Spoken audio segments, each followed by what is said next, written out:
In front of me is OUKITEL G2, and today I would like to show you how you can use one-handed mode.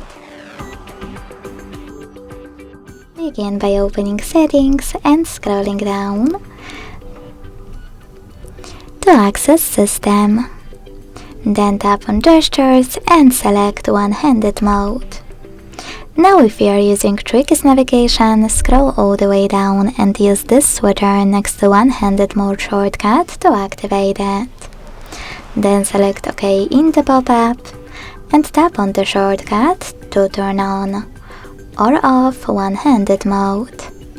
You can also turn it off by clicking on this area at the top.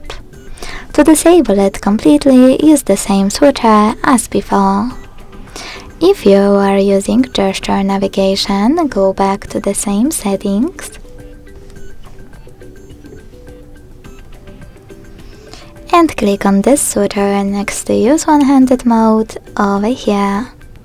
Then, to enter it, pull screen into reach by swiping down from the bottom of it and go back by swiping up or clicking on this area at the top.